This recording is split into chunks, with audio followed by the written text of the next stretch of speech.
Olá, povo de Deus, meus amigos do YouTube. O nosso texto hoje está em Mateus capítulo 22, verso 14, porque muitos são chamados. Pai Santo, Deus Todo-Poderoso, louvado seja o nome do Senhor, exaltado seja o Senhor Deus Todo-Poderoso, Criador dos céus, da terra, do mar, de tudo neles há. Eu te louvo, Senhor, meu Deus Todo-Poderoso, porque o Senhor é que cuida de nós, é que nos abençoa, é que nos ajuda, é que nos guarda, é que nos fortalece, é que nos sustenta. Muito obrigado, Pai querido, pelo agir do Senhor nas nossas vidas, todos os dias, o dia todo. Agora eu peço, Senhor, Pai, me dá graça, me capacita por meio do Teu Espírito Santo a proclamar a palavra do Senhor. De maneira, Pai querido, que todos quantos a ouvirem, venham ser por Ti abençoados, venham ser por Ti tocados, venham ser por Ti fortalecidos, venham ser por Ti orientados e guiados, em nome de Jesus. Fale conosco no nome de Jesus Cristo. Amém. Ô povo de Deus, meus amigos do YouTube, como é de praxe, eu peço a sua cooperação. Eu peço que você, ao começar a ver esse vídeo, coopere conosco, nos ajude a proclamar a palavra do Senhor. E você pode dizer, pastor, como que eu faço isso? Todas as vezes que você vê uma mensagem de Deus e você curte essa mensagem, você faz um comentário nessa mensagem, você compartilha essa mensagem na sua rede social, ou com um amigo, uma amiga, ou com um familiar. Quando você se inscreve no canal, você fortalece aquele trabalho, você faz com que a plataforma entregue aquela mensagem para muitas outras pessoas. Então, seja um cooperador conosco na proclamação do Evangelho, curtindo essa mensagem, fazendo um comentário em cima dela, compartilhando nas suas redes sociais e com seus amigos e familiares. E se você ainda não é inscrito, se inscreva no canal, porque assim todas as vezes que publicarmos uma nova mensagem, você é um dos primeiros a compartilhar, a receber essa mensagem. Amém? Dito isso, vamos iniciar então a nossa palavra. Muitos são chamados. Irmãos, existem basicamente dois tipos de chamados nas Escrituras. Um é geral e é para todos, ninguém fica fora. Jesus fala o seguinte: vinde a mim todos vós que estão cansados, sobrecarregados, e eu vos aliviarei. Então esse chamado é irrestrito, não importa a idade, não importa o sexo, não importa a raça, não importa o credo, não importa, todos são chamados a vir a Cristo.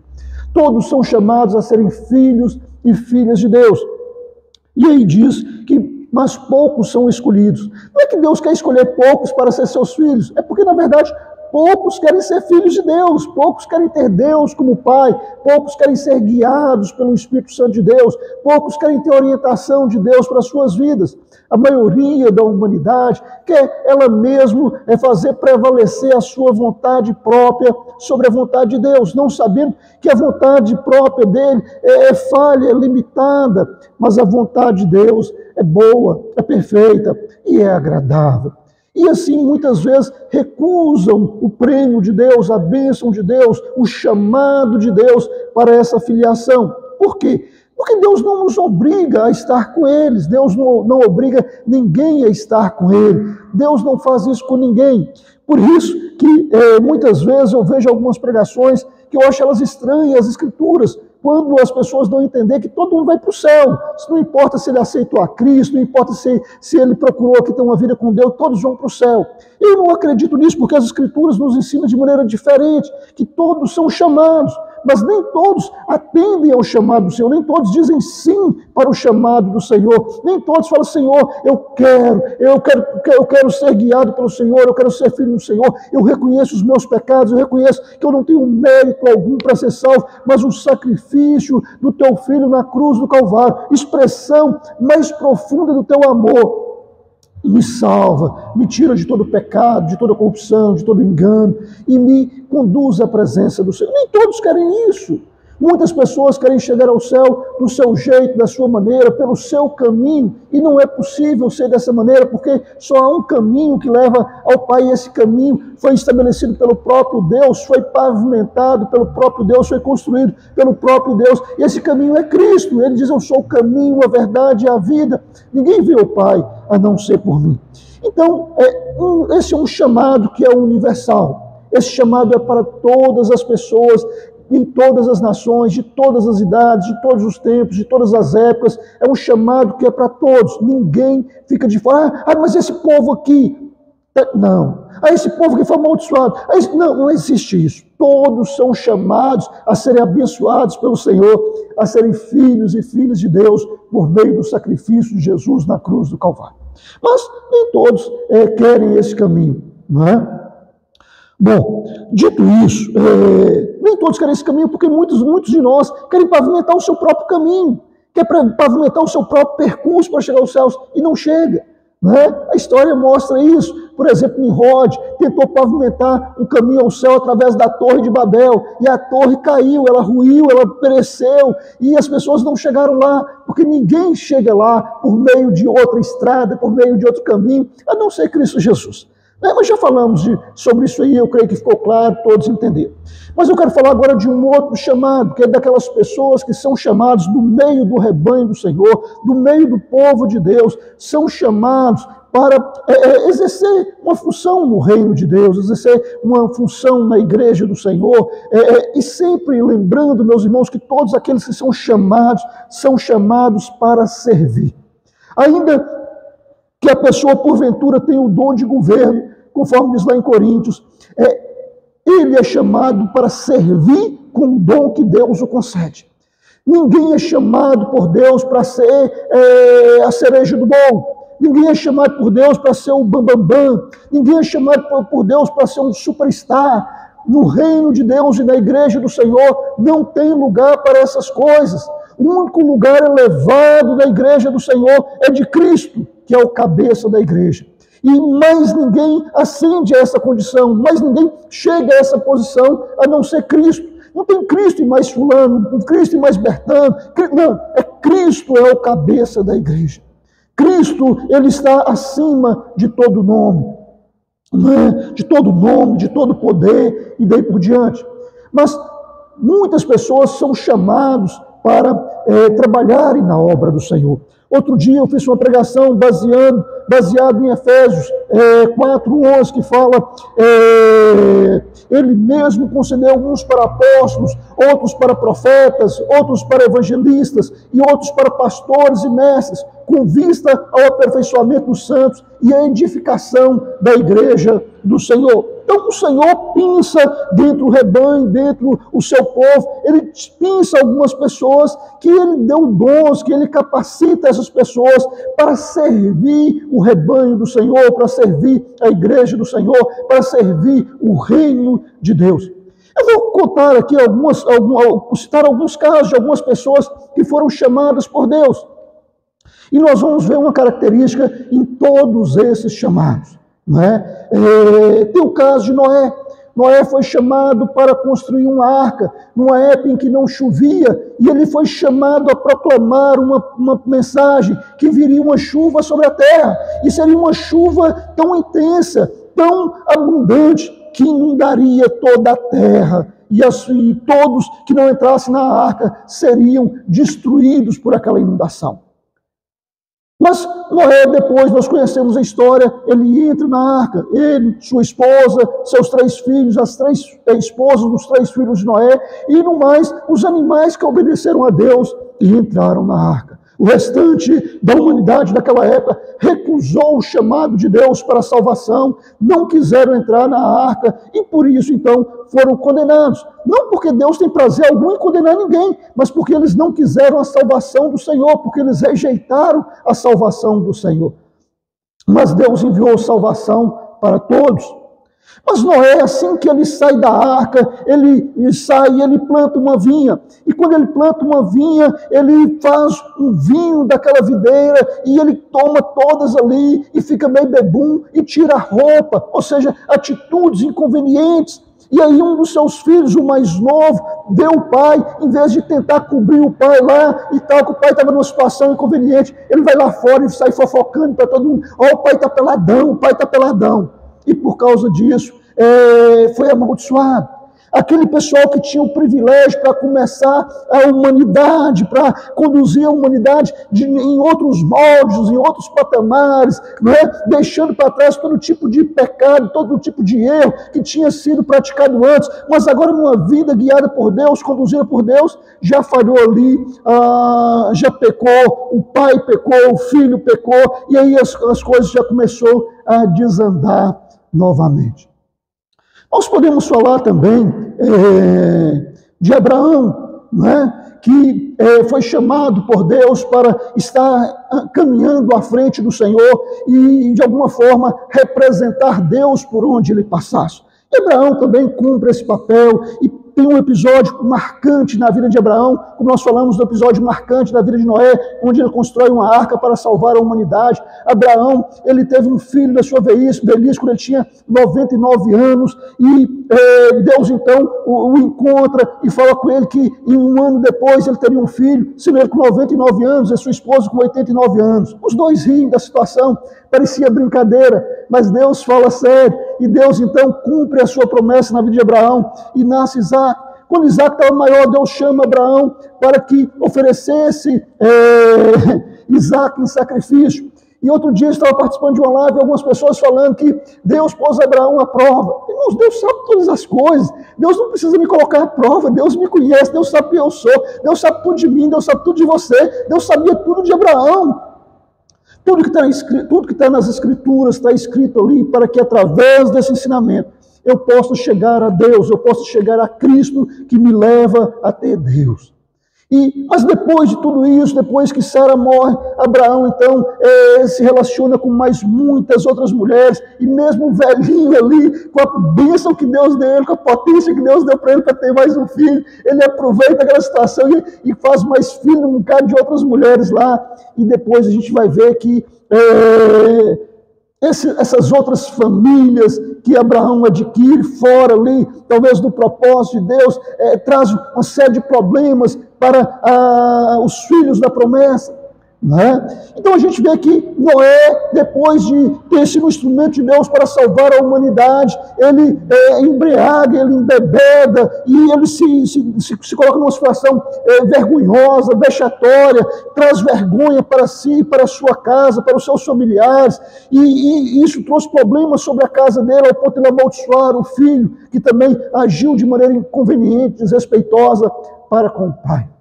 Abraão, depois de ter sido chamado por Deus, de ter andado com Deus, de representado Deus, na sua velhice teve um filho. Deus o abençoou, Deus o potencializou a ter um filho naquela velhice. E depois daquilo ali, ele aproveita e casa com mais um bocado de outras mulheres e tem uma pancada de outros filhos, que depois começa a rivalizar com o filho da promessa. Nós vemos Deus chamando Saul. Saul foi chamado para reinar ali depois do ministério de Samuel. Samuel foi o último dos juízes e encerrava ali um ciclo de pessoas que eram levantadas por Deus, mas cumpria-se o seu papel e cumpria a sua missão e produzia ali, liderava o povo nas guerras que porventura tivesse, nas dificuldades que tinha. E naquele período o povo então pede a Samuel para que escolhesse um rei. E Deus escolhe então Saul. E depois nós vemos, irmãos, Saul sendo usado por Deus para abençoar o povo, para lutar as guerras, para defender o povo. Mas depois a gente vê Saul fazendo inúmeras escolhas equivocadas. E aí nós perguntamos, será que Deus não sabia que Noé depois ia embriagar, ia trazer vexame sobre a família? Será que Deus não sabia que Abraão, depois com aquela potência toda que Deus deu para ele, que ele ia arrumar uma pancada de outros filhos, que depois ia rivalizar com o filho da promessa? Será que Deus não sabia que Saul ia fazer escolhas equivocadas? É claro que sabia. Deus sabe de todas as coisas. Não é? Mais para frente Deus chama Davi. E Samuel então é enviado à casa de Jetro, pai de Davi, e chega lá e fala, olha, deixa eu ver os seus filhos, porque o Senhor vai escolher um deles para reinar sobre Israel. E ele passa ali o mais velho, um rapaz forte, guerreiro, soldado do exército de Saul, e Samuel olhou para aquele moço, era parecido com Saul, alto, forte, e Deus falou com ele, não é esse não. E passa o outro, e passa todos os filhos de Jetro que estavam ali, e Samuel também, Jetro, você não tem mais nenhum filho? Não, tem um rapazinho só, um garoto aí, ele está cuidando do rebanho lá e tal. Eu nem chamei, porque eu achei que você ia escolher um desses aqui. E Davi então apresentou, e Samuel então ouve de Deus a palavra, é esse aqui que eu escolhi. Um rapaz novo, um rapaz que ainda muito tenro de idade, bem como fisicamente, e daí por diante. mas foi aquele que Deus escolheu. Então, nós falamos aqui de Noé, nós falamos de Abraão, nós falamos de Saul, nós estamos falando de Davi.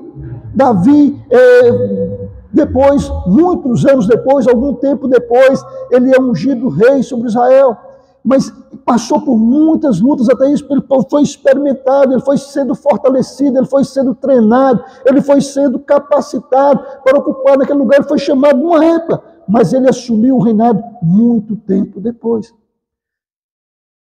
E aí nós encontramos essa situação de Davi. Saul pecou, Saul errou, Saul foi rejeitado, Deus levantou Davi, mas Davi também erra, Davi adultera, Davi manda matar o esposo da mulher com quem ele tinha adulterado, mas Deus sabia de tudo isso, mas Deus escolheu Davi, Deus chamou Davi. Quando nós percorremos mais adiante, o profeta Isaías, quando foi chamado pelo Senhor, ele diz que no dia que ele viu o Senhor, que ele diz: ai de mim, porque sou homem de lábios impuros e habito no meio de um povo de impuros lábios. Ou seja, ele sabia que ele não era uma pessoa perfeita, que ele não era uma pessoa, a melhor pessoa talvez para Deus chamar, mas uma vez que Deus chama, ele se prontifica. Tem casos de alguns que tentam sair fora do chamado, como Moisés, quando foi chamado, ele falou: Senhor, envia aquele que o Senhor há de enviar.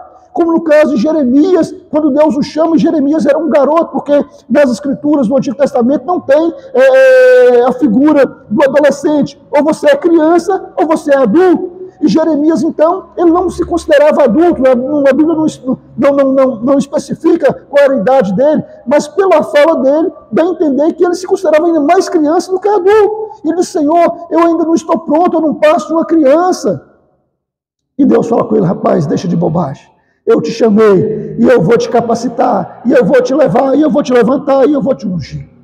Quando nós vamos para o Novo Testamento, ali nós encontramos a figura de João Batista. João Batista, que era um sacerdote, filho do sacerdote Zacarias, uma pessoa que, por nascimento, tinha o direito de oficializar o seu sacerdócio no templo do Senhor, o que era um templo magnífico, lindíssimo, construído por Herodes o Grande. E João, no entanto, foi chamado por Deus para pregar a chegada do reino de Deus, para pregar o arrependimento de pecados, e no deserto.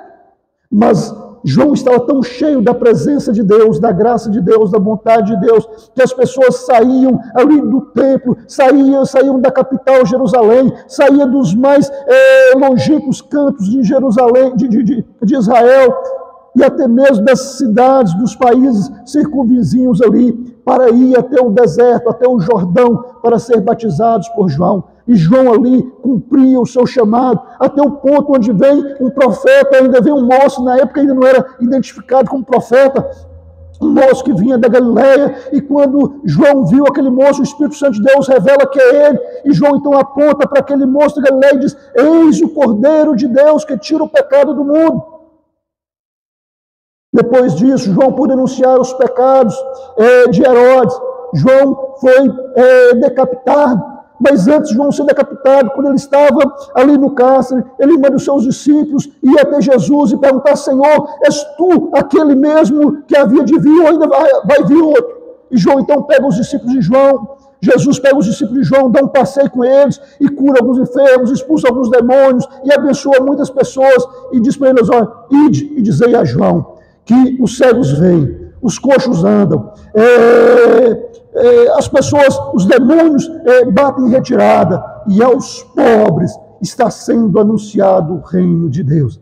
Ou seja, João, depois de ter passado por toda aquela experiência, ele teve dúvida se ele tinha apontado a pessoa certa, se ele tinha apontado a pessoa certa.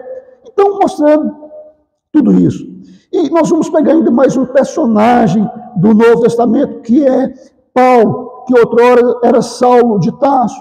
Saulo de Tarso era uma pessoa muito capacitada, um estudioso, uma pessoa que tinha sido discípulo de Gamaliel, que era considerado um dos mais respeitados rabinos daquela época, um estudioso. E entre a classe lá, entre os discípulos de Gamaliel, Paulo se destacava de todos eles, ele estava à frente de todos eles, ele tinha preeminência sobre os demais. Tal era a dedicação dele no estudo das Escrituras, de conhecer as Escrituras, de praticar as Escrituras, a ponto de que as autoridades judaicas o constituiu para ser chefe da guarda do templo, ou seja, a pessoa que exercia a disciplina sobre os insubordinados da religião, sobre aqueles que não faziam as coisas de acordo com os ritos religiosos, de maneira que quando Paulo estava ali perseguindo a igreja do Senhor e com autorização das autoridades para perseguir até mesmo fora do território de Israel, no deserto, uma luz brilha diante dele mais do que o sol, a sua força, e ele ouve uma voz do céu dizendo: Saulo, Saulo, por que tu me persegues? E ele então fala: quem és tu, Senhor? E a voz do céu diz: eu sou Jesus, a quem tu persegues. E Saulo naquele momento foi chamado por Deus, e depois Deus envia então um discípulo chamado Ananias, que ora sobre Paulo. Paulo recebe o Espírito Santo de Deus, Paulo é batizado, e a partir de agora Paulo então se torna então um servo do Senhor, um discípulo do Senhor, um filho de Deus vivo, e Paulo agora tem uma missão de proclamar a palavra do Senhor. Mas, irmãos, se nós pegarmos todas essas pessoas que nós listamos, e poderia falar de muitos outros, em todos eles nós vamos ver falhas, nós vamos ver erros grosseiros, pecados grosseiros, atitudes equivocadas, não é? Ou seja, mas Paulo não tem nada grosseiro. Tem sim. Paulo, ele foi acolhido por um moço chamado Barnabé, um homem tão cheio de Deus, que ele era chamado filho do profeta, ou filho do Espírito, e Barnabé o pegou, e Barnabé trabalhou com ele quando ninguém queria se aproximar de Paulo, quando ninguém queria se vincular a Paulo. Barnabé pegou a Paulo, levou até os apóstolos, apresentou: não, esse camarada mudou, ele é um servo de Deus, ele tem um chamado do Senhor. E quando Barnabé é enviado pela igreja para liderar a igreja de Antioquia, ele vai até Damasco. Ele vai até Damasco, até Tarso, melhor dizendo, vai até Tarso, e chama Paulo, e leva Paulo para Antioquia da Síria, para fazer a obra de que tinha com eles. Mais para frente, quando João Marcos não quis seguir os dois numa determinada missão, e na segunda missão, quando Barnabé quer levar João Marcos, Paulo briga, Paulo não aceita de jeito nenhum que Barnabé leve João Marcos. Ele não lembrou de quando ele era rejeitado por todo mundo. Barnabé o pegou, Barnabé o acolheu, Barnabé o apresentou, Barnabé o sustentou ali diante da igreja como uma pessoa que era servo de Deus, um discípulo do Senhor. Agora que João Marcos precisava ser reabilitado, Paulo estava contra. Paulo se colocou pronto, ao ponto de que houve uma briga entre eles. Então, meus irmãos, se você pegar qualquer personagem da Bíblia, exceto Jesus, você vai ver que todos eles falharam. Deus não chamou ninguém perfeito, porque não tem ninguém perfeito nesse mundo. Noé não era perfeito. Abraão não era perfeito. Moisés não era perfeito. Saul não era perfeito. Davi não era perfeito. Isaías não era perfeito. De maneira que diz: ai de mim, que sou homem de impuros lábios. Jeremias dizia que não passava de uma criança, não estava pronto, não tinha condição, não queria aquela missão. Moisés fala: Senhor, chama outro. Moisés nem sequer queria se ocupar da missão.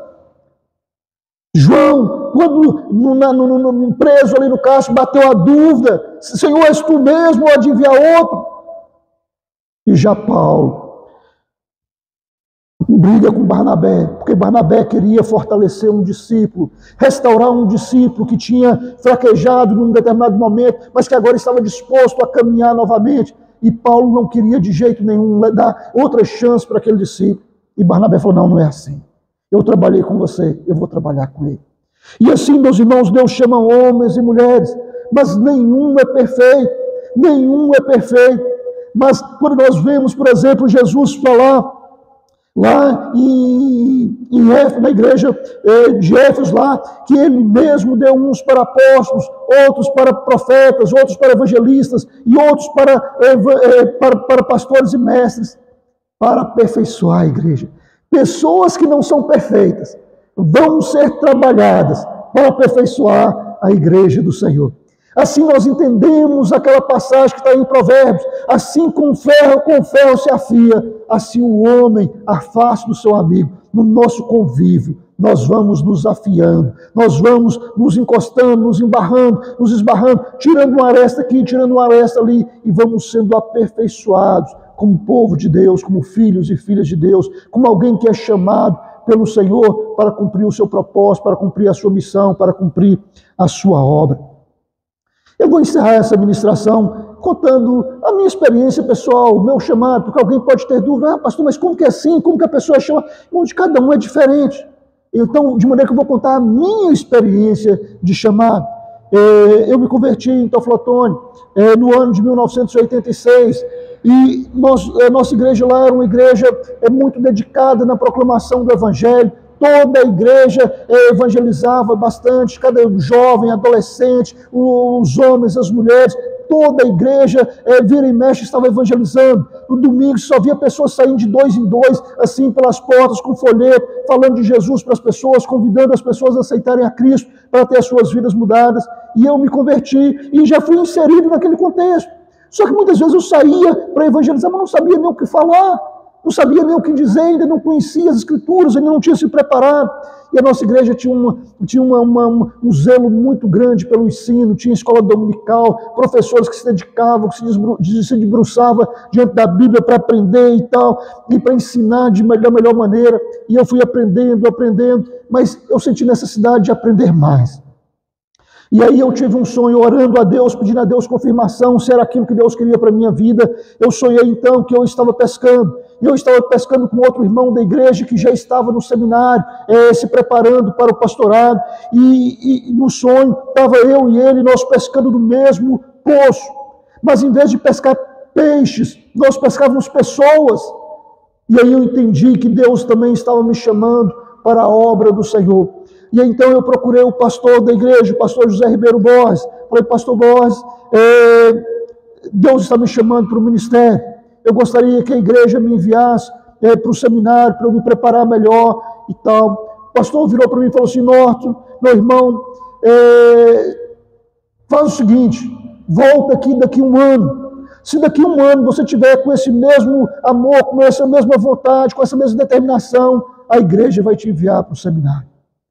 Passou um ano, e naquele ano a gente continuou pregando o Evangelho, ensinando um pouco que a gente sabia para outras pessoas, compartilhando aquilo que a gente tinha, porque ninguém pode dar o que não tem.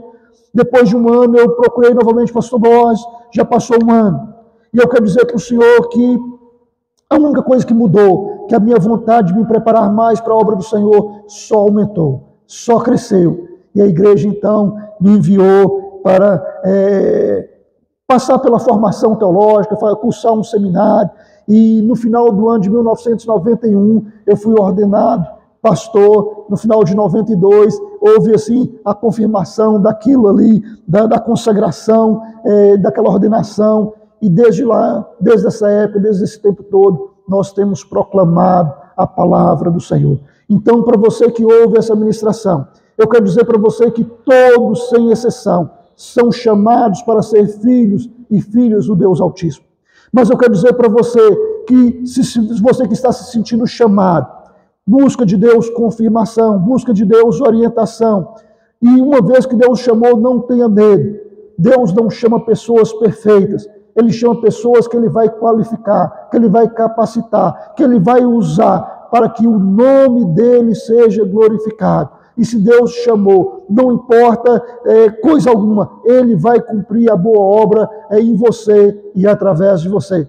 Então, a todos, que Deus vos abençoe, que Deus vos guarde, que Deus vos proteja, que Deus conduza cada um dentro do propósito, da missão que Ele tem para que cada um de nós estejamos realizando. Um grande e forte abraço, que Deus em Cristo te abençoe e até a próxima.